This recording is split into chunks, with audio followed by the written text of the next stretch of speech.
WR Pickens Jackson. Hey, what do you say we sing a driving song? There's not going to be any singing around here. Just real sports. On the afternoon drive with Jake Wimberly. Oh, this is going to be sweet. And it's all right here, right now on ESPN 105.9 The Zone and online at thezone1059.com.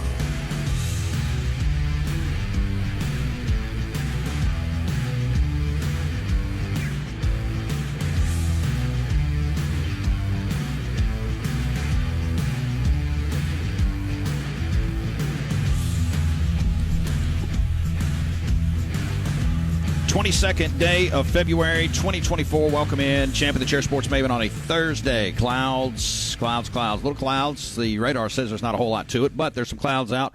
Nice weather today. Hope you're doing well. And, of course, if you want to get out to Ameristar Casino, enjoy 4 great restaurants along the way, and play at the End Zone. We'll have Keith Hardy tomorrow at 4:30, kicking it with Keith, courtesy of Ameristar Casino. 601-897-1059. That is the Malone Roofing caller line. ecmalone.com is their website. 833-7-MALONE. Commercial, residential roofing done right with Malone Roofing Services. You can always text us 601-885-3776. That is the Cowboy Maloney's text line. Make your house a home today with Cowboy Maloney's 13 locations around the state of Mississippi. Online at CowboyMaloney's.com, and we're on X at Jake Wim. Brought to you by Clinton Body Shop. 2 locations to serve you there. Clinton and Richland, OEM factory certified. All the manufacturers you trust at Clinton Body Shop. I'm at Mark Vincent Memorial Stadium. Brandon Bulldog Baseball today, unveiling of the new press box here. Beautiful press box that I'm sitting in. This is the first day that this press box will be broken into. So a revealing of the press box will be on from 3 to 5 today. Ceremonies following afterwards. Of course, that will not be on the air. But we will do that here in downtown Brandon. So it's a good day for baseball. I know a lot of you are headed out to high school baseball parks or college baseball parks. It is for sure that time of the year. We'll have Sam Williams at some point, the athletics director, head football coach at Brandon, to talk about this press box and talk about what's going on here. Also, Rafael Esparza at 4 o'clock today. We'll have J.D. Piquel on 3.com coming up at 4:30. Beeve, what is it like over there? You know, I saw you and the astute Jerry in there. Was he giving you a hard time about Alabama around the coffee pot? I don't remember what he was talking about. Bunch of nonsense. I'm just kind of block it out, right? Yeah. Just kind of block it out. All right, so we'll get into a little bit more of this. Well, let me ask you this. Was your cell phone service interrupted with what they were saying was some sort of a solar heat blast? Or what happened to the cell phones this morning? Russia. That's what I think. Like, I'm a conspiracy theorist to the core. Something happened. I don't know that it was a... Anyway, did you have cell service?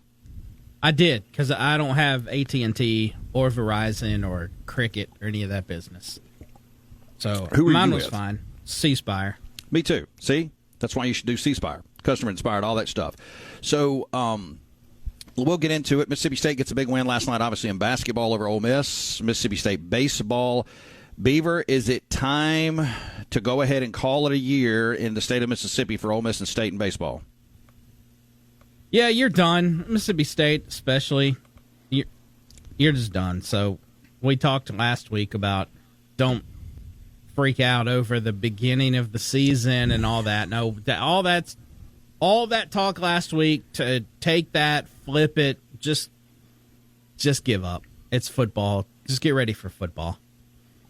No, there's no doubt. I think baseball is, at least college baseball, state and southern, state and Ole Miss, it's pretty much done. All right, a couple notes here, and then we'll get into several things along the way. If you've got opinions on Mississippi State or Ole Miss baseball, basketball, you can always text the show 601-885-3776. So a lot of chatter still on win totals for college football teams. Also, a lot on yahoosports.com, courtesy of Ross Dellinger. Changes coming to the college football playoff, more automatic qualifiers.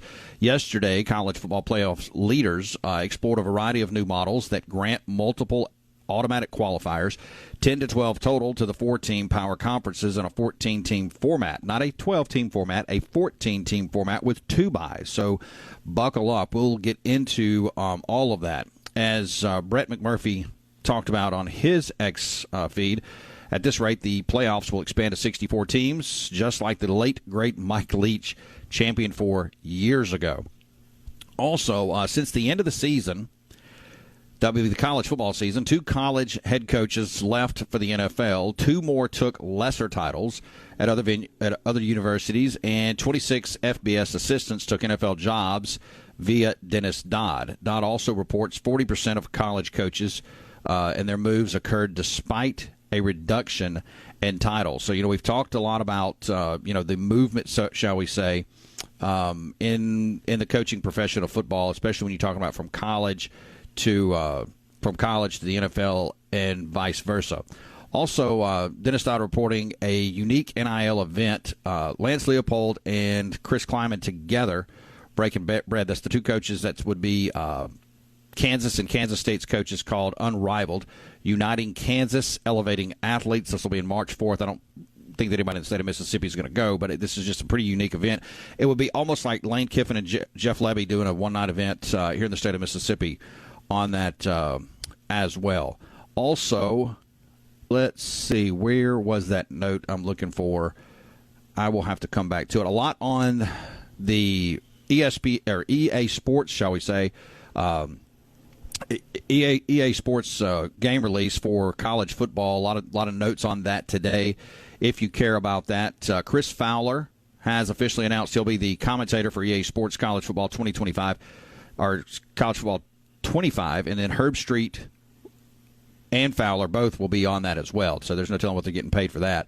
West Virginia head coach Neil Brown is a big advocate for helmet communication in college football. We talked about this a couple weeks ago as it's starting to get into college. Quote, if you look at our college sidelines, they look like clown shows right now. Different colored shirts, a bunch of people. We need to clean that up. I don't know. I kind of like the signage, right? I kind of like it makes me chuckle. The signage, all of the colors, and just everything that goes on the sideline makes me laugh.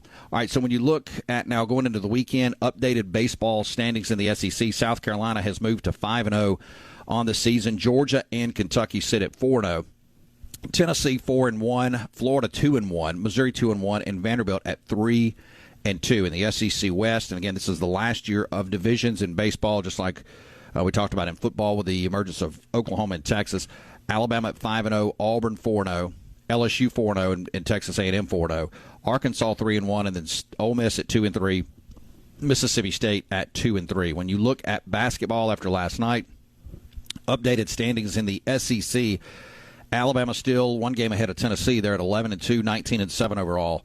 Tennessee 10-3, 20-6. South Carolina and Auburn both sit 9-4. They're in third place in the league, 21-5 and 20-6. Florida is 8-5 along with Kentucky, and they're both 18-8. Mississippi State at 7-6. They're now 2, 4, 6. They're the seventh. They would be the 7th seed in the SEC tournament. Ole Miss the 8th seed, right behind them at 6-7. So you've got a cluster of 6 and 7 teams behind Mississippi State at 7-6, 18-8. It's Ole Miss at 19-7, 6-7. Texas A&M, we talked to Olin Buchanan yesterday on the show. LSU at 6-7, then Georgia, Arkansas, Vanderbilt, and Missouri. 601-885-3776. That is the Cowboy Maloney's text line, and some articles that we will be getting into. New college football playoff format approved. Future models are out, or at least potentially out, and what happens with Notre Dame. This is a story that we will jump into. Also, a message for the Big Ten and the SEC, quote, take it easy. This is courtesy of Dan Wetzel. We will get into that. And the Pac-12 ponders its place as the college football playoff evolves. A lot in flux. And again, there's a lot that would have to happen, I think, to take the Pac-12, now that is 2, seriously in this whole deal. They're going to have to pretty much cannibalize or partner and be with the Mountain West or somebody else. Also, a group of 5 teams are just trying to survive. Quote, we talked about this with Kevin Griffin earlier in the week, says, quote, we are just farm systems now in college sports. So we got a lot that we will get into, and then, of course, some other stuff with the NFL, the top 100. We will not obviously go through 100. I want to look at some of these free agents that are out in the National Football League. 2024 updated draft maker, and we still see more movement from J.J. McCarthy of Michigan moving up the board here as well. You can always text us 601-885-3776 or give us a call 601-897-1059. Some other stuff that we'll get into. Eagle star A.J. Brown takes aim at Philly media after bombshell report about the 2023 season. It continues to, I tell you, A.J. Brown and the Philadelphia Eagles could be headed towards some sort of a divorce, shall we say. Punt God in position to become starting punter for Kansas City Chiefs after being exonerated. I don't know if you guys have seen this story. We'll get into that.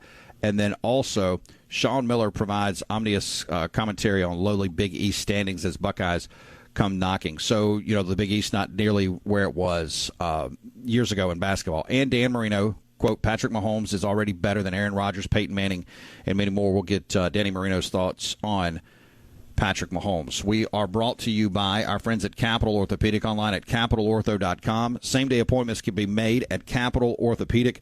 Locations in Flowood, Madison, Clinton, Brookhaven, Hazelhurst, and Kosciuszko. Move better, live better, and be better with Capital Orthopedic, or you can call 601-987-8200. Thursday edition of the program, we'll have Rafael Esparza at 4 o'clock, J.D. Piquel on 3 at 4:30. Back in a bit.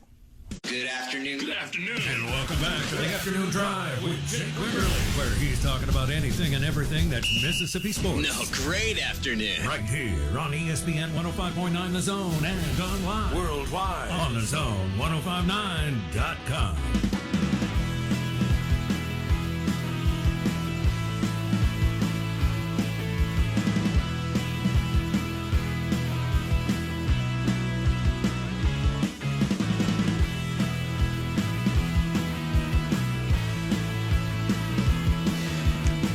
We're brought to you by Madison PTS in Gluckstadt, 316 Old Jackson Road in Gluckstadt. Let Bill Thomas and his team help your pitchers, baseball, softball players, athletes, overhead athletes in all of their sports, arm care, sports performance evaluations, arm care program, strength and conditioning classes, velocity enhancement for baseball, softball. Also, find out your numbers like blast motion sensor for batting, also pulse sensor for elbows and more. Go to ptssports.training. That's ptssports.training, 601-898-1828. We'll have Rafael Esparza coming up around 4 o'clock. We'll also have J.D. Piquel at 4:30. Beaver, anything on your end we need to get to? Any Mississippi State fans giving up? Yeah, Res Dog has. He says, Jake, my phone just started working again. Please tell me Lamonis was fired this morning. Very well done. So far, he has not been. So far, he is still the head baseball coach at Mississippi State. That's the only doomsday text so far. Well, here's what's interesting about this whole, not to make this show about that, but, it was sunspots. That's what they had reported on a lot of the news this morning, sunspots. But, Beaver, I have a report right here in the palm of my hands. It's not even really in the palm of my hands. FBI and DHS investigating nationwide AT&T outage for any potential cyber attacks on links. So, I'll be honest with you. First thing I thought of is, this is a dry run for an EMP attack, but that's another story for another day. So, I don't think it was as simple as just sunspots on the earth. All right, so let's get into some of these college football stories. New college football playoff format approved.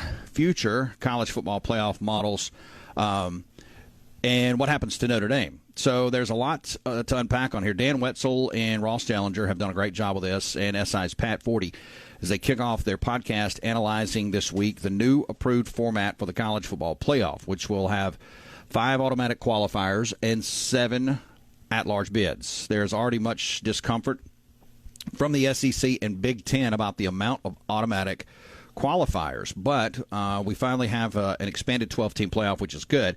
The cast breaks down who wins in this scenario and why the top two conferences are already grasping to get more power.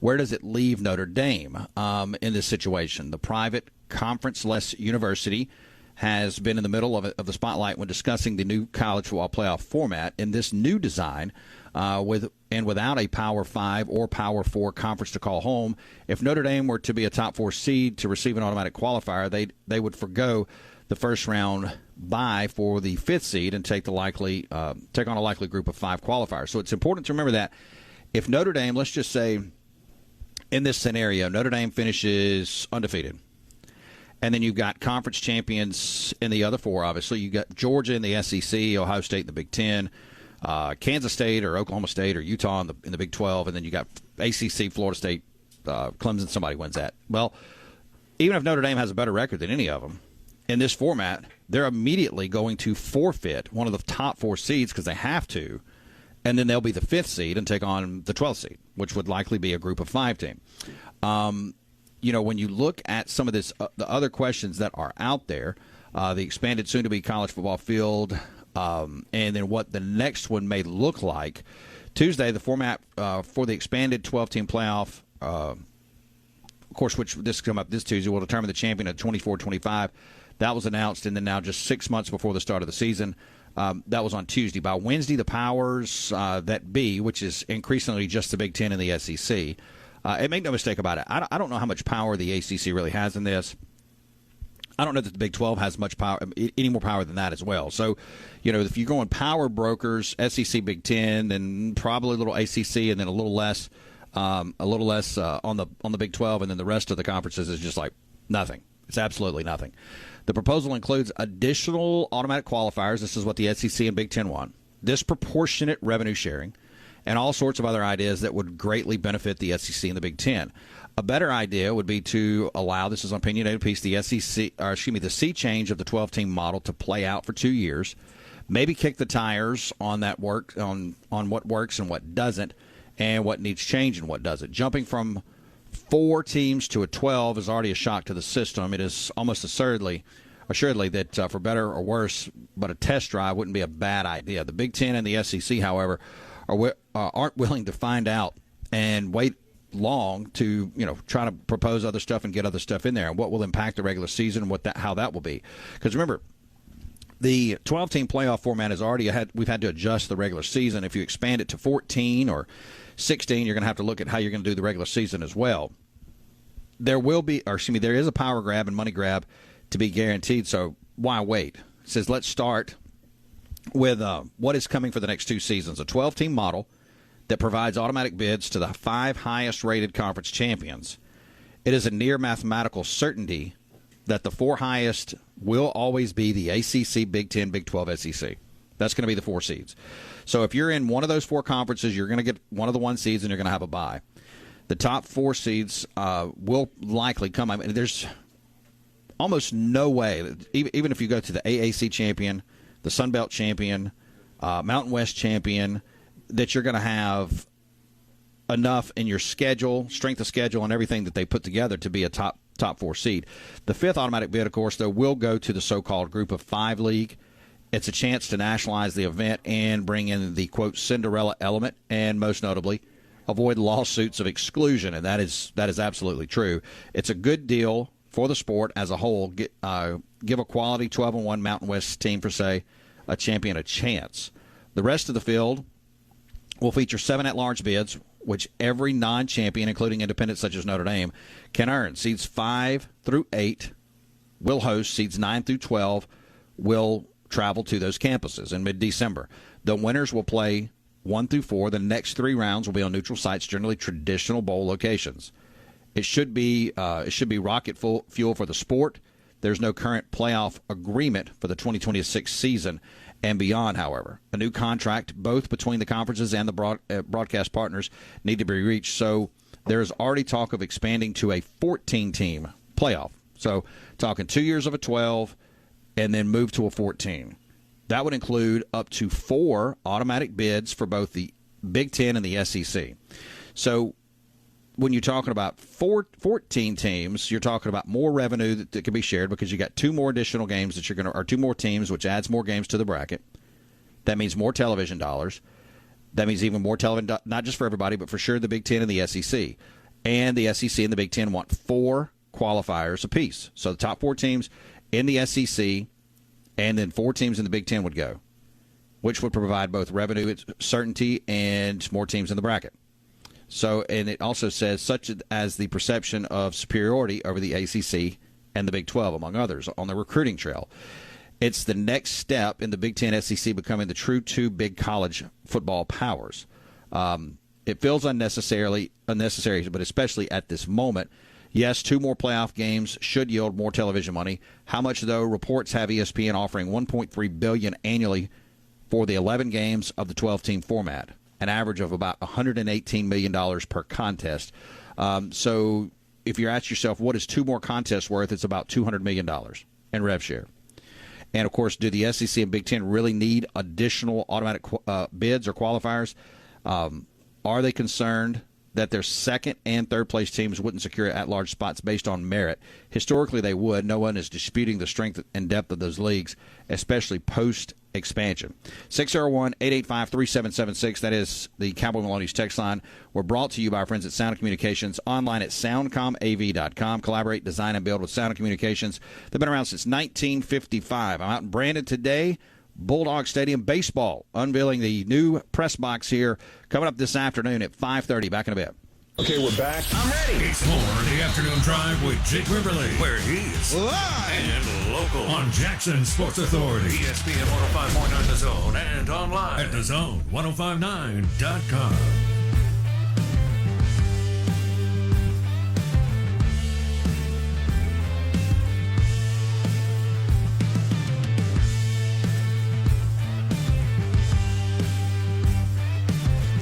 Brought to you by Burgers Blues Barbecue right here in Brandon. Also, new location in Flowood and in Madison. You can get breakfast in Flowood and Madison, breakfast, lunch, and dinner at 2 locations. You can get lunch and dinner here in Brandon. Go to burgersbluesbarbecue.com. Also, facebook.com/Burgers Blues Barbecue. Also, Instagram as well. Get in and enjoy. We're also brought to you by BCI. Go to bcipeople.com. Call 601-427-4185 today. Beav, anything on your end as we have called it an end of the year for Mississippi State and Ole Miss baseball? It's football season now. Yep. Let's see. One from unnamed texter here. That's from Blue. Think about this for Notre Dame. Yes, they'll not get a bye, but they love this. They don't have a conference championship game to lose and maybe knock them out. No, that is true. That is true. So if you're in, you're in. And, it's tit for tat. I mean, if you're playing a group of 5 team in the first round, versus getting a bye, I mean, I hate to say it's not that big a difference. I mean, you still got to play a ball game, but it's a win for Notre Dame, I think. Anything else over there? All right, the NCAA blasted out an email, this courtesy of 247sports.com, this morning saying schools can no longer decorate prospects' hotel rooms on official visits. This is courtesy of Andrew Evans, at Andrew_Evans on X. Photo shoots, not the only thing gone from recruiting visits. NCAA blasted out an email this morning saying schools can no longer decorate prospects' hotel rooms on officials. All cookies, cakes, and snacks must be handed to recruits in the lobby, itching closer to NFL top 30 visits. This is so dumb. Let me just tell you this, and we don't ever talk about this enough. The NCAA hates you. The NCAA hates you. Who is you? The people listening to this show. Your kids. They hate you. Like, why in the world would you try to condone? First off, I thought it was stupid that the NCAA condoned any kind of photos on campus, getting dressed up, and you're taking pictures. What in the world does that hurt? You got a kid who probably, a lot of these kids have never been to a college campus. Let's just say they've never been to a college campus. So they get an offer. They're a really good football player, baseball player, basketball player. They go to the University of Alabama. They go to State or Ole Miss, or they go somewhere. And they get a chance to have a time of their life. Tour the campus, take pictures with your family, take pictures of the stadium, all of this stuff that goes on. And then, oh, by the way, the NCAA says, no, you can't put that uniform on. You can't take a photo. No photo ops. Why? You would think the NCAA would want its member institutions to brand themselves. That's a great free branding and advertising of the school. Secondly, with this whole deal, now you can't put stuff in the hotel rooms, but you can give it to them in the lobby. The NCAA hates your guts. Never forget that. They absolutely do. If they didn't, they wouldn't have stupid rules in place like this. 601-885-3776. That is just, when you think the NCAA, you know what the NCAA is the equivalent of? It'd be like the Titanic that hit the iceberg. Remember that? that they just back the Titanic up and just keep hitting the iceberg. Well, we're going to hit it again. We didn't do enough damage the first time. Let's back it up and let's hit it again. That's the NCAA. Chris Hummer reports, 247sports.com, of the players returning to college football in 2024, 39.3% of Group of 5 first-team all-conference selections transferred during the winter window. 39.3%. That number was just 10.5% in the Power 5. So there's more on these numbers and a lot more here, 247sports.com. How often do college football's all-conference players transfer? Chris Hummer crunches numbers on Group of 5's best players that are being rated by the portal. So, we talked about this earlier with Kevin Griffin in the week about the Group of 5 schools basically now being farm league system teams, regardless of sport, especially football, for big boy programs. All conference players from the Group of 5 are more than twice as likely to transfer to those of the Power 5. 247 Sports found in a study of all conference players from the 2023 season. Quote, you're probably thinking, well, duh, while reading that sentence, but it's critical context to understand the shifting landscape of college football. Because let's pause right there. Remember, just a few years ago, if you were a guy who kind of fell through the cracks in recruiting, you could go maybe to Tulane or Boise or somewhere like that, and you guys could have a heck of a run, right? Maybe even make it to a New Year's Six-Day Bowl game. Liberty just did it, right? Liberty just did it last year. But now you go and you blow up and you get a chance, which is fine. I mean, that's the system, and to move on. It says here, this is the offseason in which multiple Group of 5 coaches have abandoned their post to take coordinator or even position coaching jobs in the SEC. There's a reason for that. In many cases, their rosters are under fire. The transfer portal impacts everyone in college football. Alabama, Georgia, and Michigan, and the sports upper tier have all suffered critical losses in recent years, but they have the firepower both on the roster and via the portal to replace what departs. That's not always the case for the Group of 5, which is a problem when you consider G5 teams annually are rated by Power 5 teams. It goes on to say that there are 241 Group of 5 players selected as a first or second team all-conference player this year. Only 134 of those are remaining eligible or had remaining eligibility or opted to return to college football in 2024. Of those 134, 44 of them, 32.8%, hit the transfer portal during the window. So that is a lot. So you're seeing more and more and more as far as the Group of 5. I mean, if you go to the Group of 5 and you're a really good player, then odds are you're going to have an opportunity, if you so desire and wish, to move on to a bigger school. 601-885-3776. That is the Cowboy Maloney's text line. We're brought to you by Ameristar Casino. Get out and play today. You can get to Ameristar, and right now we'll have Keith Hardy on, of course, tomorrow, kicking it with Keith, courtesy of Ameristar. If you get over to Ameristar and you get in, remember basketball. There's a lot to play in the National Basketball Association. Also, NCAA. A lot of NCAA games tonight. You look at this, and that's the beautiful thing about basketball is you got a lot of games to play on a lot of nights. So a lot of games tonight to play. You got your futures right now. Of course, we talked about the NCAA championship. You can go ahead and play that if you wish. UConn is the favorite. They have actually moved to the favorite in front of Purdue. Purdue and UConn have kind of gone, toe-to-toe on this. Purdue was the favorite about a month ago. Now it's UConn. UConn 5-1. Purdue 6.5-1. You've got Houston at 9-1. Arizona 11-1. Tennessee 15-1. Auburn 17-1. North Carolina 19-1. Alabama 20-1. A lot of people like Alabama and their team is a chance to make a deep run in this tournament. That would be a great value bet. I mean, you're talking about 20-1. If you bet $100, you're going to win $2,000 if Alabama wins the tournament. Duke at 20-1. Iowa State 20-1. Kansas at 22-1. Marquette 23-1 in Kentucky. In Kentucky at 25-1. I don't know how much of a value that is because it seems like Kentucky they get into that Sweet 16, Elite 8 here over the last several years, and they're going to get popped. It just seems like they just get popped. Now, just as I say that, I'll tell you not to do the 25-1, and then Kentucky will go win the whole thing.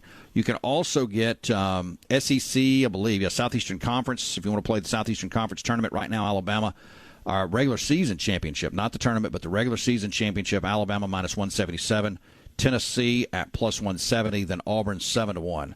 And, of course, if you look at the standings right now, I mean, that would lend itself. Alabama has a 1 game leads, rather, over Tennessee right now, and a 2-game lead over South Carolina and Auburn. So if you go back and look at this, I mean, it is Alabama and Tennessee, and then, if you thought South Carolina was going to win, you can get them at 50-1. 50-1. All right, real quickly here, we're going to get into some NFL free agency. Also, 2024 NFL Draft Matchmaker, best teams to fit for Caleb Williams, Jaden Daniels, and other quarterbacks. We'll get into that. A.J. Brown, Eagle Star, takes aim at Philly media after bombshell report about the 2023 season, and also Danny Marino on Patrick Mahomes. He has his thoughts on Patrick Mahomes and several other stories to get into as well.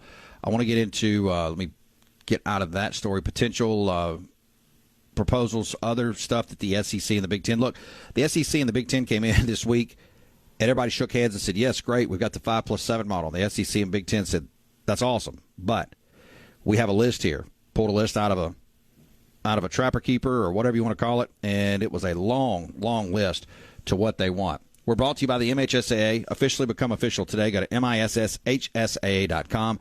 Call 601-924-6400 if you want to be an official for the MHSAA. Also, reminder, we will have the 2024 MHSAA Basketball Championships, all 14 games, 14 championships, 7 on the guys' side, 7 on the girls' side, right here next Thursday, starting next Thursday afternoon, running all day Friday and then all day Saturday. Call the MHSAA today, 601-924-6400. And we're brought to you by Clinton Body Shop, OEM factory certified, all the manufacturers you trust. Go to ClintonBodyShop.com. Time out on the floor, back in a bit. This is the home of the Chuck Oliver Show every weekday from 10 till noon on Mississippi's live and local sports authority. And where? We're back to Jake Wimberly with the afternoon drive on ESPN 105.9 The Zone and online at thezone1059.com.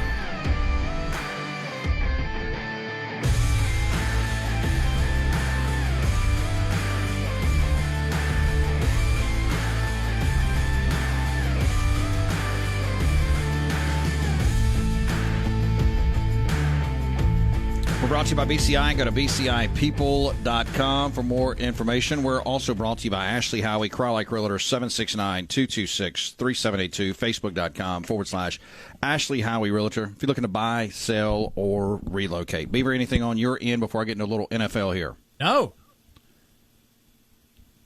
Cell phone service is dead. State baseball's dead. Ole Miss baseball's dead. It's kind of where we're at.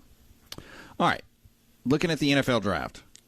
Caleb Williams, most people feel like he's going to go to the Bears. We'll see what happens with the Combine. CBS Sports ranks, obviously, the number 1 quarterback, number 2 overall.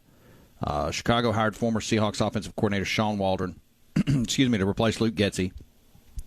And while in Seattle over the past 3 seasons, the team executed designed quarterback runs on a 1.72% of plays, according to True Media.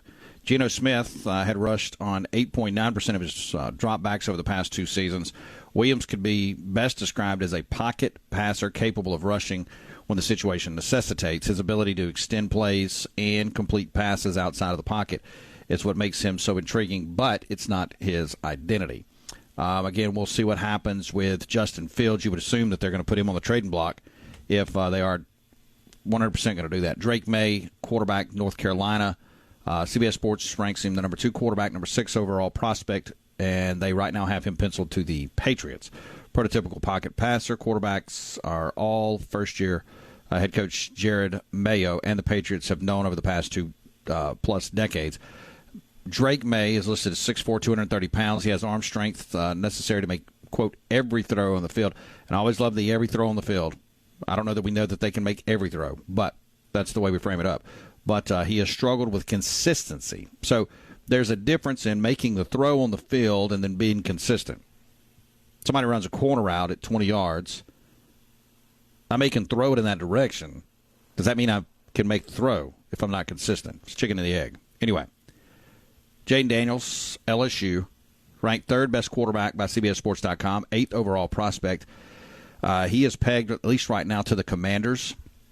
Outside of his final season at Arizona State, Daniels has done a great job of protecting the football throughout his college career. In 2023, he accomplished career highs in completion percentage at 72.2%, passing yardage 38-12, also passing touchdowns 40, and rushing yards 1,134. His 11.7 yards per pass attempt far surpassed his previous career high at 8.7. What makes Daniels unique, particularly in this quarterback class, is his mobility. Michael Penix Jr., Washington, he is this is interesting to me. They have him now pegged for the Eagles.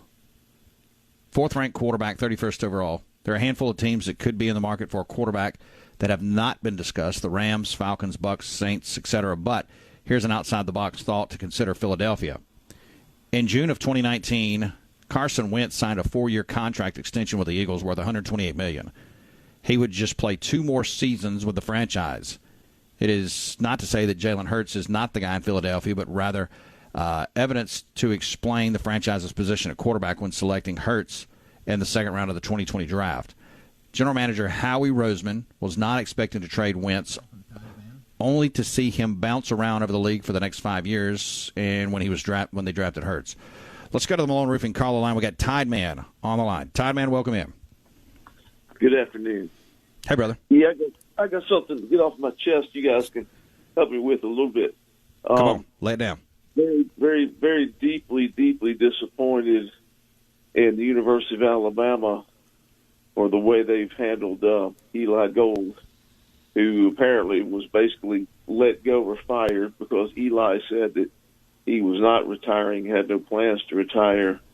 And I know he's getting up in age. He had some health problems last year. But the man is an institution. He is a legend. And Bama fans love him to death, and he's given 100% of his heart and soul to doing what he's done for that university. And I hate to see Alabama take that route. You know, even if he's going to struggle, give him one more year, let him struggle through it, give him some help around him in the booth. He'll be fine. But to just let that man go like they did, that really hurts my heart. And I'm disappointed as an Alabama fan today in the way our university has treated him. But you guys are in the broadcast business, so I just want to throw out there to you all and get your take on it. But anyway, y'all have a great afternoon and roll tide. Thank you. Roll Tide. Appreciate it, Tide Man. Well, I will tell you this. Beaver, I'd like to get your thoughts on what transpired with that. I will tell you this. Football play-by-play is one of my favorite things to do, and have always loved it regardless, especially on the radio side from college to the NFL. And I've always said Eli Gold is the best. I mean, he's unbelievable. He's the kind of guy – I've always said if a guy can grab you, or girl, I'm not talking about Beth Mowens, if a guy can grab you and you can ride for 2 hours in a vehicle and never turn it off, and they can kind of keep you visualizing the ball game, then they're really, really good. Jack Crystal could do it. David Kellum does it. I think, obviously, Neil Price does a fantastic job at Mississippi State with Matt. But Eli Gold, to me, was a standard. I mean, it didn't get any better than him. So, you know, I don't know the intricacies of what was going on at the University of Alabama inside that whole room with that whole deal. There's always things that we don't know about, but I tend to agree that, like, the guy's a legend. So you kind of graciously help him get out of there. But, Beaver, what was your thoughts on it? Was that, from face value, was that wrong just to let the legend go like that? It was surprising. It came out of nowhere. And right or wrong, this was my thought yesterday, which would lean to wrong. I kind of thought it was comparable to... Well, okay, first I guess I should preface it with I think a large part of this, most of it, was to do with his health. You know, he had cancer and someone else had to step in and do it. I related this to, you know, like in any sport, I guess, but let's look at football. Let's go back to our biggest example of late, Brady Bledsoe. And then that started the whole unwritten rule of no starter should lose their job due to injury. I take that over to this. Now, cancer is way beyond some football injury. But I think that applies here. You know what I'm saying? Like, he got replaced due to his health, because maybe Alabama, I'm not saying that's exactly what happened, but that's the feeling I got. Like maybe Alabama didn't know if they could really count on him to be there every game this season, so they went ahead and replaced him. No, that makes sense. Then you're going to get a lot of mixed reviews on that. Hey, speaking of Brady and Bledsoe, weren't you going to get Apple TV to watch that? Did you do that? Yeah, I haven't started it yet. I was going to try to get a review on that because I don't have Apple TV, and I'm wondering, should I get it for this? Yeah, you probably should, because it's only so it's a 10-part, 5 weeks, released every Tuesday. So what you can do is you can just get it for a month. That's what I'm going to do. I have no interest in keeping Apple TV. I don't even know what's on Apple TV. What is on there? I don't know anymore. I know the morning show is still on there. Morning show, Mythic Quest, and this documentary on the Patriots that you speak of. Beyond that, I don't know. I'm not familiar with Apple TV's current dealings. Me either. We'll have to get to some more of these quarterbacks. J.J. McCarthy on this list. Also, Bo Nix, Michael Pratt, Tulane, and then Spencer Rattler, South Carolina. More. We're brought to you by Janney King. They are the king of cleans. Go to JanneyKingCleans.com for information. Let them help you in your place of worship or church, your building, your school, medical facilities, and more. Cleaner buildings means cleaner lives and healthier people. You can do that. JanneyKingCleans.com. Rafael Esparza coming up next. The number you have reached. WRKS Pickens Jackson. From college football to the NFL to high school football. 365 days a year. Hear it all on Jackson Sports Authority. Live and local at 105.9 The Zone and online at thezone1059.com. Now let's get back to the afternoon drive with Jake Wimberly.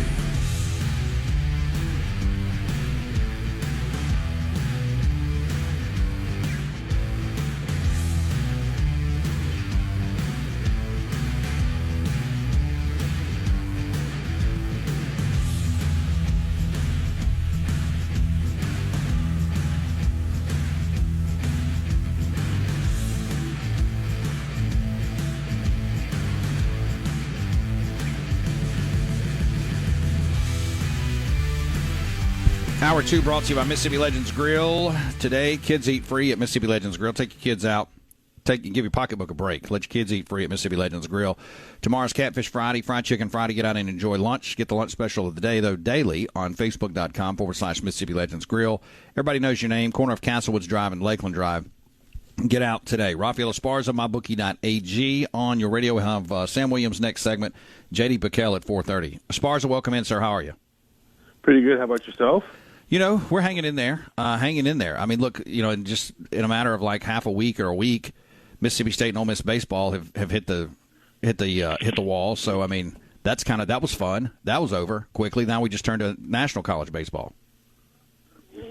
Yeah, I mean, there's been some good games so far that I have seen in college baseball. One thing about everyone keeps on asking me, how come some books don't book more college baseball odds and stuff like that? First of all, people need to realize that the only action we get in college baseball is usually like when a playoff starts and stuff like that. Right now, only the wise guys are betting college baseball. So trying to find an out-of-conference college baseball line is going to be pretty hard to do.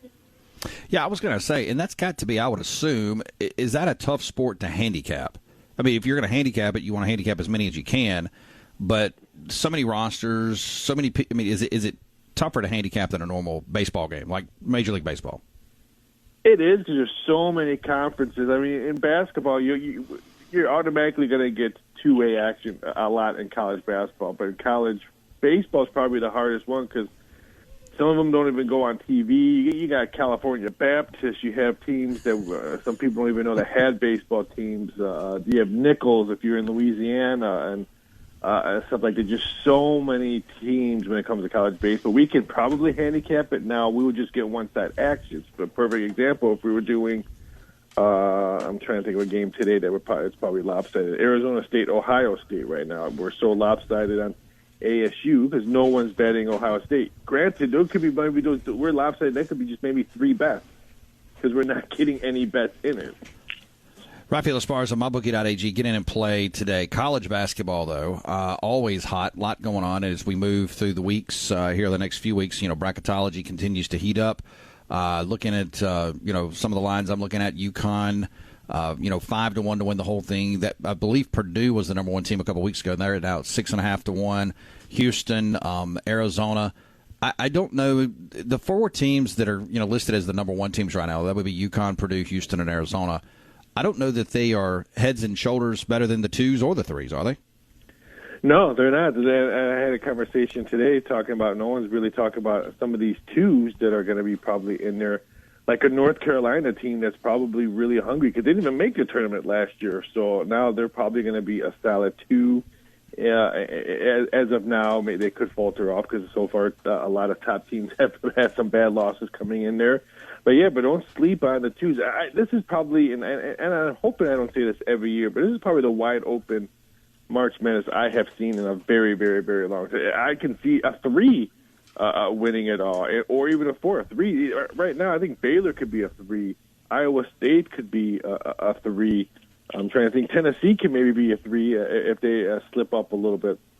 This is probably going to be one of the most wide open tournaments. No, and we do say that a lot, but I think there's a lot of truth to it because you look at just like the focus on college football right now, obviously, is the transfer portal.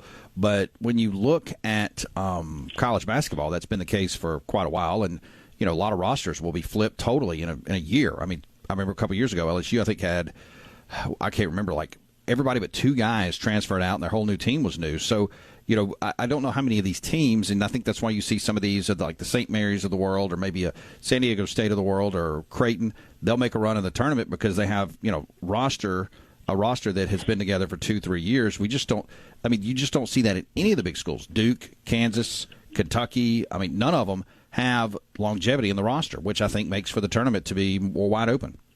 Yeah, and your favorite school, Alabama, they can make some noise. They'll probably be a 3-4 team, even though they just fired their football play-by-play caller. You guys had a discussion. I can't believe that's what you guys were discussing on the air, but I'm not the producer or you, but I guess that's Hot Topics there.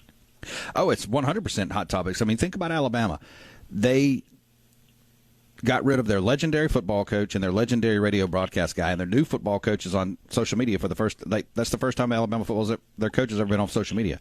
So Alabama's going 8-4 next year. I could see that. I could see them losing 3-4, but this is not the same Alabama. Even when Saban was there, it wasn't the same Alabama the last couple of years. Welcome to the times of college sports. No, absolutely. Rafael Esparza, mybookie.ag. Get in and play today. Let's talk a little NFL while I got some time here. It looks like at least the talking heads are putting it out there. Caleb Williams is going to go to the Bears. What happens to Justin Fields? What is the interest in Justin Fields? I know he's your guy. I did an interview for a Chicago station, and they said there's about 4 to 5 teams that are going to make that phone call to try to get Justin Fields. I think the Bears are just going to take the best one, and I think the Bears really do like this kid. I think they really do like Justin Fields. But when you have this Caleb Williams that people are talking about, he could be the next Patrick Mahomes, or how do you pass up these kind of offers? You're going to probably get a number 1 pick and so many other picks. If you're the Bears, you just can't pass that up. So I would not be shocked if the Bears call, Pittsburgh calls, New England calls, someone in the top 3 or 4 that Caleb Williams is their guy. No offense, I think the Bears are trading this. It's just how much can they get for it. So you think they're trading out of the pick or trading Justin Fields? Oh, they're trading Justin Fields. They're going to get it. They're going to take the pick and they're going to trade Justin Fields easily. I do not. I think they've even told him. That's why he came out yesterday and said, "I'm tired of this talk. I wish it would just happen." Blah blah blah. What's your take on the quarterback class? Much like we say every year, it's the most wide open field we've seen, which there's a lot of truth to that. We just discussed that. Every year it's like, well, this is potentially the best quarterback. Now, we didn't say it 2 years ago when Kenny Pickett was the number 1 guy. We kind of knew the whole field was very, very thin. But you hear a lot of times, this could be the best class since 85, or 83, excuse me, best class since 83. Caleb Williams, Drake May is going to go right there in the top 3. Jaden Daniels likely in the top 3. Then, of course, you got McCarthy. You've got, Penix at Washington, Bo Nix. Is this class really the deepest we've seen in a while? I don't want to say deepest or talented, but there's a lot of good question marks in there. We'll put there. I still think Jane Daniels is a question mark. I'm not. He's going to go 2 or 3, but I think he's a question mark. He's had one really good year, and we've all seen really, really big mobile quarterbacks play in the NFL. Look what happened last year. Richardson, he got hurt. But I like Bo Nix. I think he's experienced. I have no idea why Michael Penix Jr. is not getting that much love. Maybe because of his knees were all tore up, and how's he going to pass physicals and all that. The kid from Tulane's got a cannon, Michael Pratt, that no one's talking about. So I think there's a lot of good question marks on there. Even I'll say number 1, I'm not sold on the number 1 pick, Caleb Williams. When your offensive line of USC is talking bad about you, that he's glad that he's gone, that puts smoke, and I don't like smoke when I'm looking at quarterbacks because sometimes that just starts a really big fire. No, there's no doubt about it. Rafi Esparza, mybookie.ag. Get in and play today.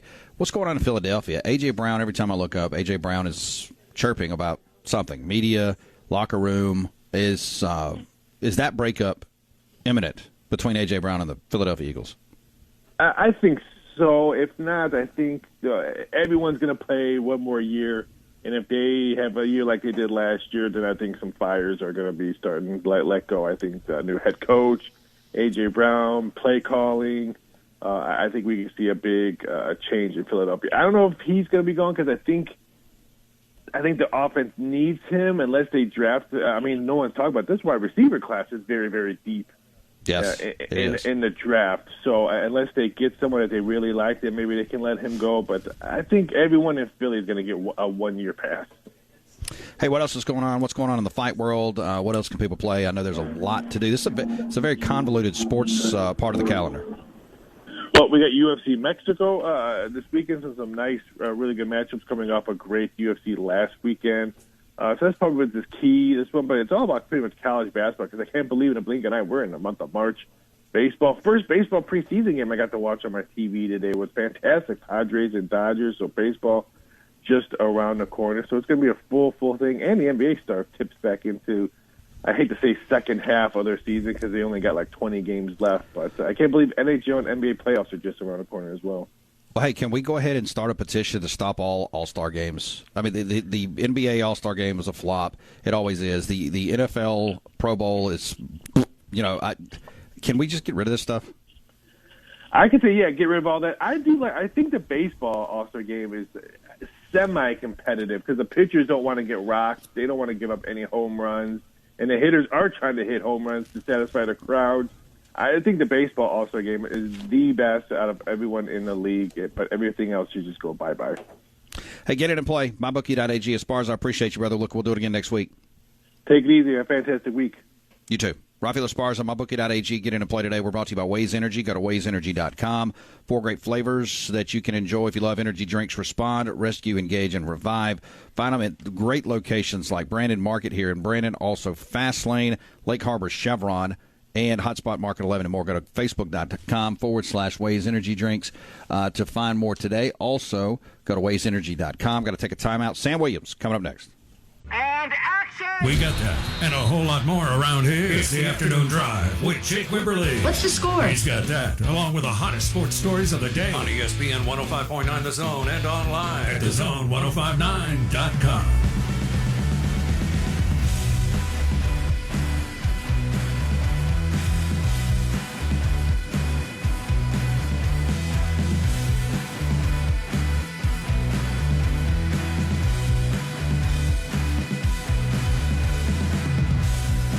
Taking you home on a Thursday. We're streaming on the Zone1059.com. Brought to you by Ranco Transmission, 1460 Old Brandon Road in Flowood, 601-939-9184. 50-plus years foreign and domestic. We'll have J.D. Piquel on 3.com. Next segment, we'll talk a little college football with J.D. and talk about the 12-team playoff and everything going on there as well. We're out here at 5 o'clock today, a little early. We're at Brandon today as Coach Sam Williams, athletics director, also at Brandon, here to talk. Obviously, we'll talk a little football, but today, Mark Vincent Memorial Stadium, Bulldog Stadium, Bulldog baseball. Coach, welcome in. How are you? I'm good, Jake. Good to see you again, man. It's good to see you, man. You guys continue to just talk about facility upgrades. You know, we always talk about it in college, But high school wise, let's talk a little bit about the project you guys have going on here. You pull up out here, and of course, the baseball field, for those that don't know, is set still at the old high school, middle school, not on the campus of the high school. But what you guys are doing here is remarkable. Talk a little bit about what's going on today. Yeah, man. I mean, it's been a really fun project down here. When we got here 3 years ago, we knew that there were some changes that need to be made if we were going to keep the stadium down here. And you always want to preserve something like this that has so much history. And we've done took the old bleachers from Louis Jean Stadium. We've repurposed them down here into some visitor bleachers and a student deck, which look awesome. And then getting to add a new press box like this has been awesome, and a suite up top that we're going to kind of debut today and let people come and check out. You look at this, I've just kind of walked around. I hadn't had a chance to see it all, but really a nice, high school baseball press boxes typically don't look like this. This is like a small collegiate press box. Yeah, that was kind of the vision. Dr. Marshall kind of wanted to do something like this with the porch up top and just something unique. And that's what, as an AD, as a principal, you're always trying to find something that's just a little bit different, a little bit unique. And Coach Best, myself, Dr. Marshall, we kind of had a vision for how this thing would turn out. Even this whole stadium, as we've kind of put a facelift on it, and I think all three of us would agree, and everybody that sees it today, as we kind of debut it all together, it's a really good finished product, man. It's something the kids in the town can really be proud of. Sam Williams, athletics director, head football coach, on your radio. Thursday edition of the program, ribbon cutting today for the new baseball facility, or the upgrade and renovation of existing baseball. And you talk about baseball in the state of Mississippi. We always focus on football. We're right in the middle, and this has got to be, talking to Tyler Cleveland and others, and of course for us too. It's kind of the weirdest sports portion of the window, because you got basketball going on, you got baseball going on, spring football will happen, but baseball, pound for pound, we know how important baseball is in this state, from littles playing tournament ball to league ball around cities and towns around the state to high school ball, equally as important here, Brandon. No question. I laugh all the time. People will say, like, are you a little less stressed this time of year? I'm like, no, I'm probably a little more stressed because of everything you got going on, weather, trying to get all these games in, getting the, like you said, the winter season's wrapped up. But Brandon is super important, and baseball is super important around Brandon. And you look at this facility now, you look at these guys, the way they carry themselves, the team, and we know this is going to be a super fun weekend. Mid-Mississippi Classic's always a ton of fun. It'll be great crowds out here. We'll have the left field lounge out there will be rocking. There'll be tons of students here. We'll have a great crowd tonight. So super excited to see them do that again tonight, and to continue the tradition around here of excellence at Brandon High School. And of course, basketball right in the thick of the MHSA playoffs. Obviously Brandon has made it down to the big house. We'll see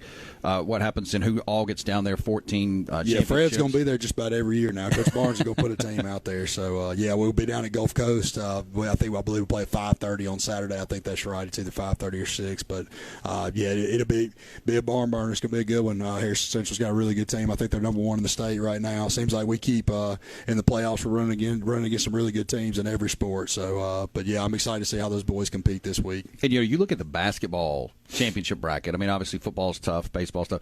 Basketball is it seems like the longest road, right? Because you play your district or region, and then you got to go travel like that, and then by the way, you get down to the big house. Congratulations! Now you got to play all week long to get to the championship. It's a long tournament. It's a long season. I joke with them all the time. You go through that long season, and it means nothing. You lose 2 games and you're out. You know what I mean? In their little tournament that they do to kind of get their seeding. But you look at all, and I love what the MHSA has done, moving these games to neutral sites and bigger sites. Better venues. But at the same time, it's a lot on the teams. It's a lot on the coaches, just getting around, having to play in hostile environments that they're not used to playing in.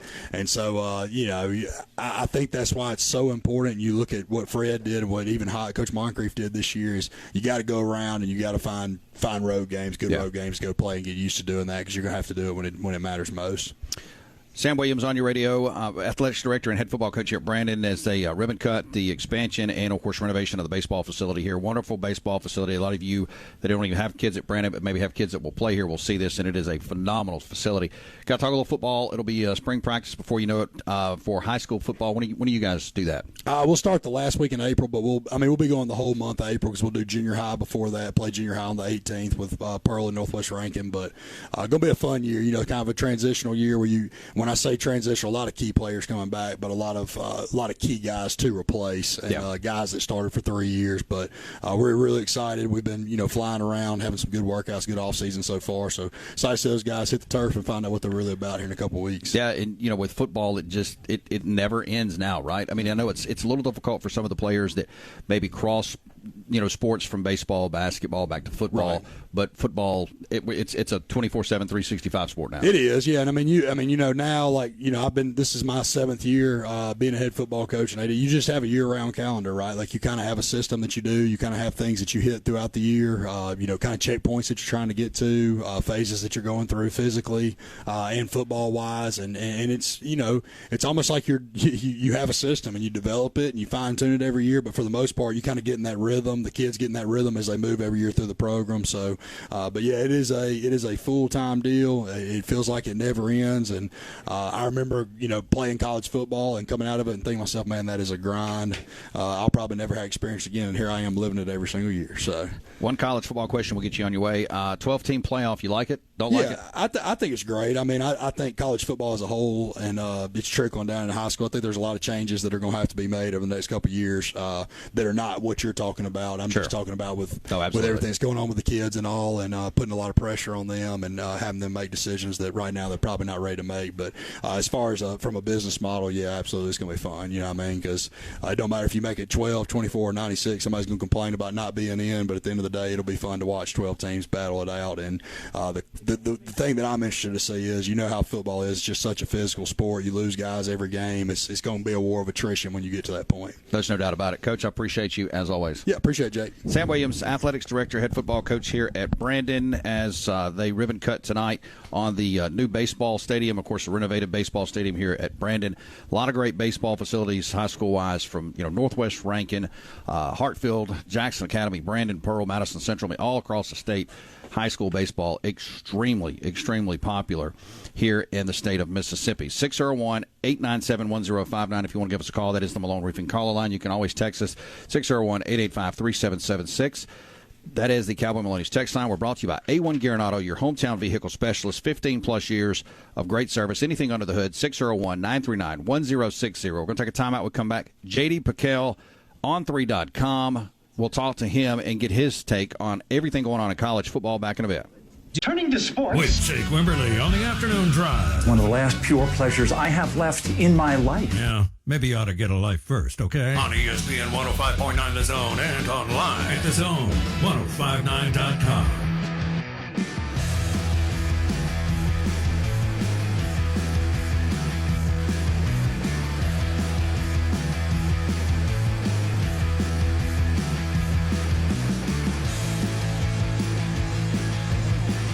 Appreciate Sam Williams jumping in on your radio. We'll be out here at 5 o'clock, streaming on thezone1059.com. Brought to you by Ameristar Casino. Get out and play college basketball, college baseball, NFL, college football futures, and more. J.D. Piquel, you can find him on X at J.D. Piquel. And, of course, check him out on 3.com. Check out his show on YouTube and more. He is on your radio. J.D., welcome in, brother. How you doing? Brad, pleasure to be on with you, man. Jake, pleasure to be on with you, brother. I appreciate you having me, man. Absolutely, always, and continuing to do great stuff on the Hard Count. You can check that out on 3.com, also YouTube as well. All right, college football playoff. Want to get your take on everything moving and shaking in college football.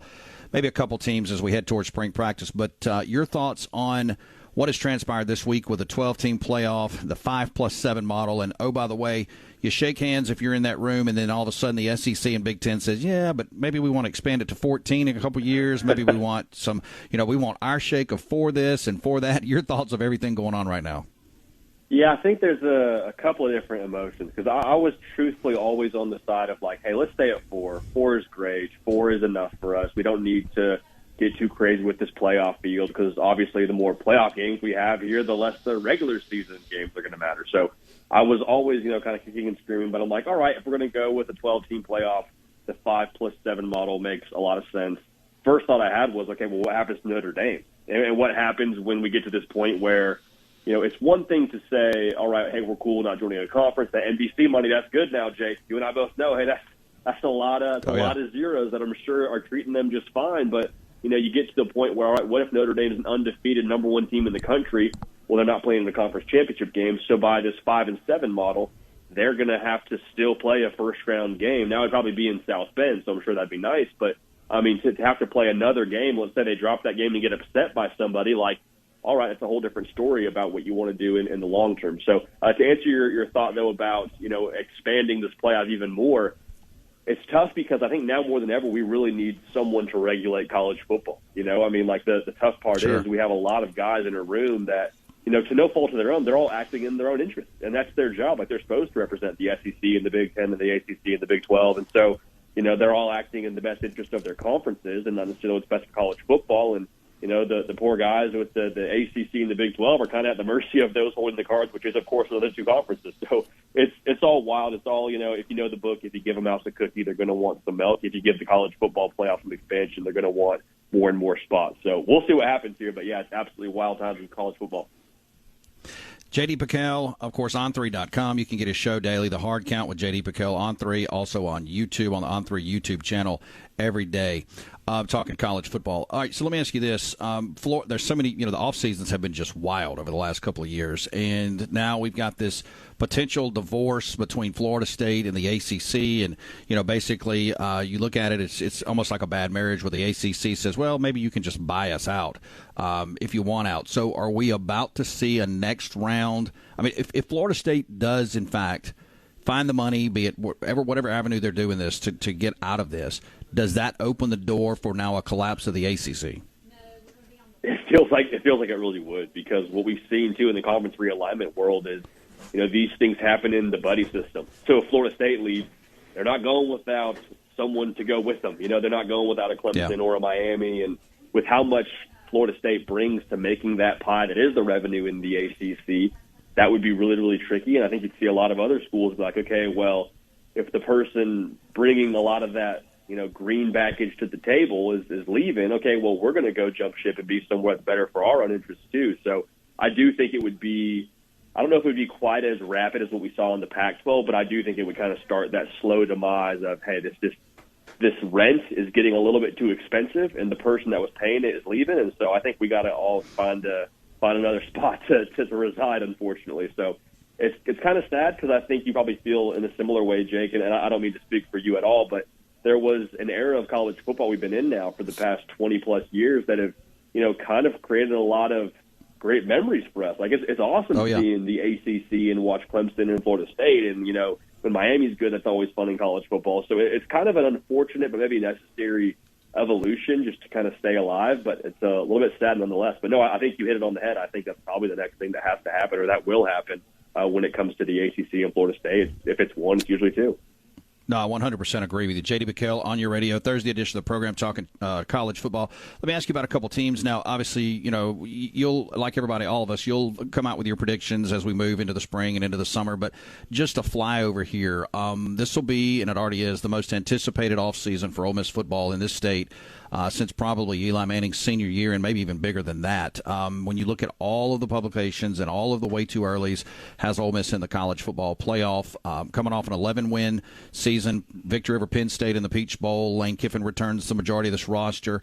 There is some churn there with obviously Quinshon Judkins headed to Ohio State. But are you in the camp of, yes, this is a very good football team Lane Kiffin has, and probably a college football playoff team?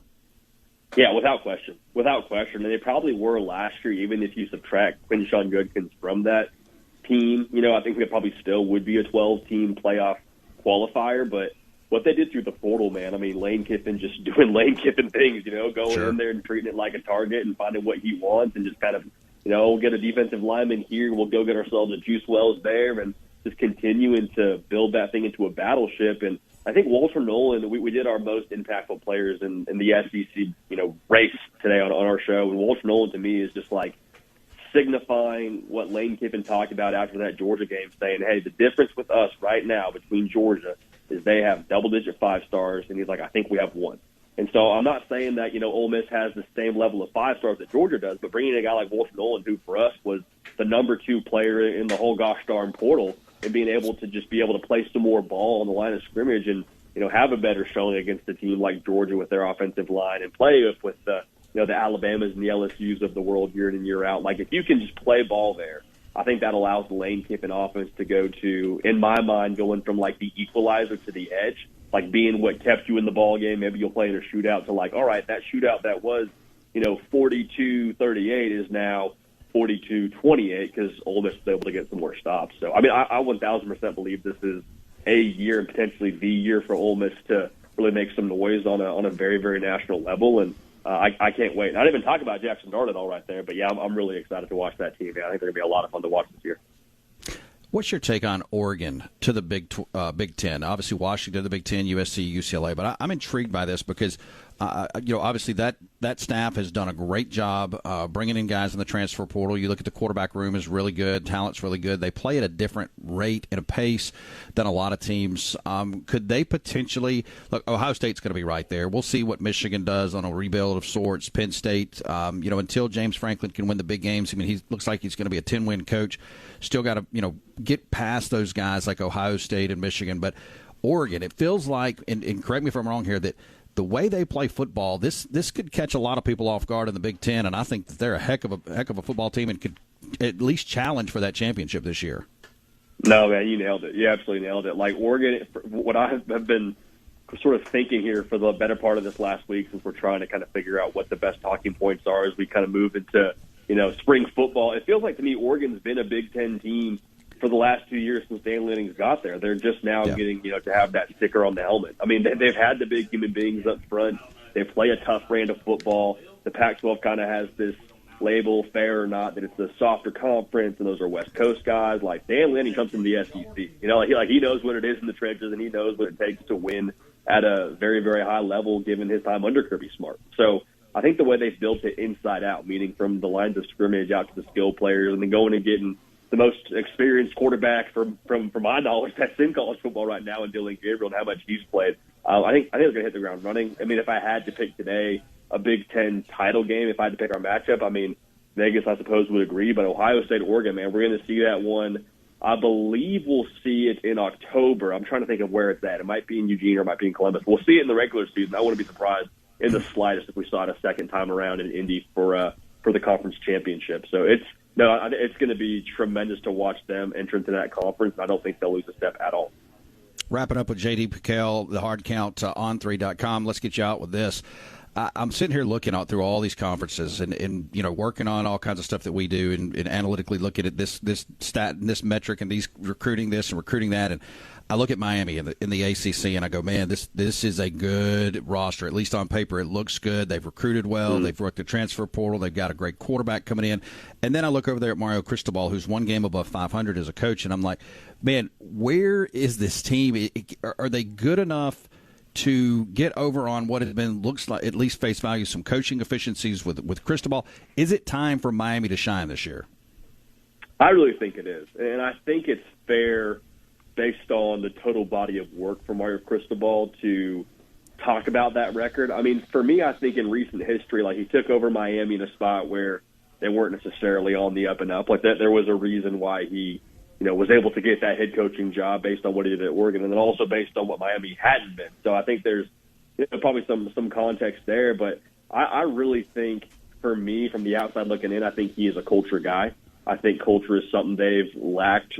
Again, outside looking in, that's kind of something that seems to have been missing a little bit, that pride factor of what that, green and orange U means across college football. And the thing I love, man, is like he's a guy that's been a part of it when it is humming. Like he's seen what it's supposed to look like. He's seen the blueprint. And so to be able to have seen it firsthand and now to try and recreate that, I think that helps you substantially more than if you had other circumstances coming into it. But like you just mentioned, man, the roster, you have a top 10 class from 23 that's cycling up is kind of the verbiage that I'll use. They're all going to developing another off season. And Francis Mauigoa is absolute freak show on the offensive line for them. And Ruben Bain is another guy that just is an avenger playing defensive line for them. And I mean, you hit it on the head. Cam Ward, man, I think the difference a quarterback can make for you if they're able to have some guys around him as some weapons. I really think this is kind of the year for Miami to really make some noise in the ACC. And last thing I'll say is, too, like, Jake, I don't see a team in the ACC that I have tremendous confidence in. And that's not throwing shade at Florida State or anything against Clemson, but, like, I just see a big old question mark in the ACC, and I see a Miami team that just continues to trend up year after year under Cristobal. So that's going to be a lot of fun, man. I'm fired up to see the U, and I think this could be a really good year for them. Very good stuff as always. Follow him on X at JD Piquel. You can find his show, The Hard Count, on On3. Check out their YouTube channel and more. Of course, grab a subscription today on On3.com. JD, appreciate you as always, my friend, for taking some time with us. Look, have a great weekend. We'll do it again soon. Jake, always a pleasure, man. I appreciate you having me on, brother. Have a great weekend. Anytime. Thank you, brother. Appreciate it. We're brought to you by Mac Haik in Madison, Gluckstadt. Head over to the website, MacHaikMadison.com. Chrysler, Dodge, Jeep, Ram, and Chevy. It is Truck Month at Madison, Gluckstadt. New and used inventory available. Go to MacHaikMadison.com. Back in a bit. It's time to get back in the game with Jake Wimberly and the Afternoon Drive. That's entertainment. On the station that specializes in the Mississippi sports you love. Now we're talking. Live and local on ESPN 105.9 The Zone and online at thezone1059.com.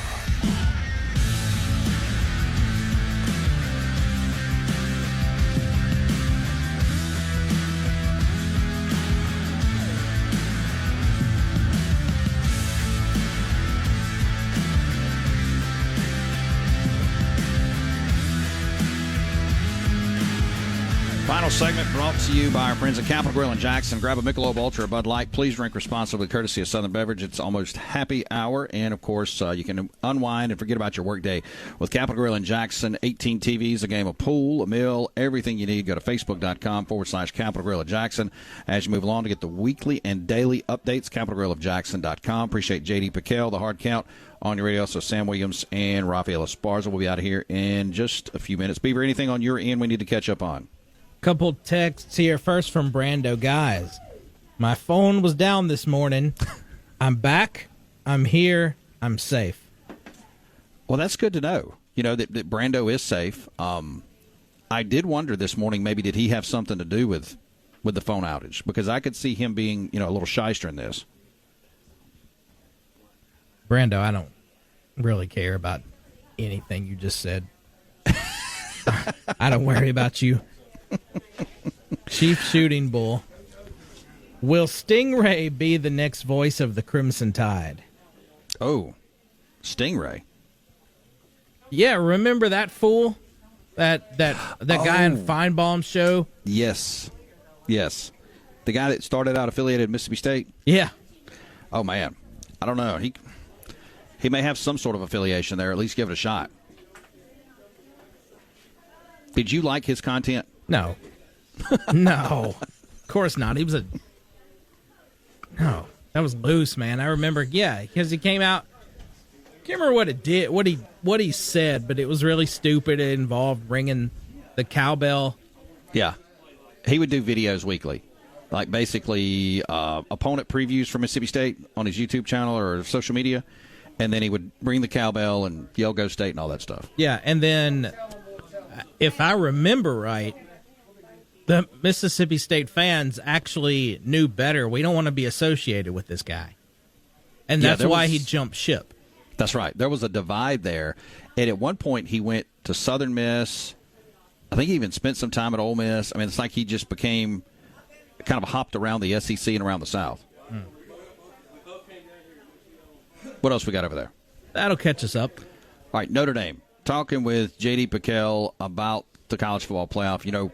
Notre Dame has options. It says, why is Notre Dame's path more odorous with this seating alteration? The Fighting Irish, after playing a 12-game regular season slate, would have to win 4 consecutive matchups against ranked teams to win the expanded playoff. Some say that's brutal, and that would be Joe Pompliano. That's his opinion. Those top 4 seeds will be granted, of course, a bye. A week in mid-December, while others like Notre Dame are playing first-round games, potentially away from home. The idea of a December home game would be awesome for Fighting Irish fans, but Notre Dame could be unbeaten and ranked number 1 in the poll and still have to still not have a bye due to independence. Spencer Tillman on this, he says, quote, more than a few are upset about Notre Dame's place in the hierarchy of college football's new playoff structure. Can only achieve a 5 seed in the field. Even if they end the regular season at number 1, that's the price you pay for independence. They'll be fine. We need some drama. So, Notre Dame really didn't raise an alarm about this. More people are raising an alarm about this than, say, for instance, Notre Dame is. But Notre Dame doesn't seem to be worried about this. Notre Dame TV analyst Spencer Tillman says Notre Dame has made its bed as a team standing on its own outside of the ACC and must deal with the cards it has been given. As long as regular season scheduling stays the way it is in the coming years, this could be a net positive for the Fighting Irish, who won't have to play a ranked team in a league title game. So there is that as well. Jake Crane on Twitter, analyst for college football, said Nashville, Tennessee, the biggest winner in the 5+7 model, he thinks is Notre Dame. And to be honest, it's not even close.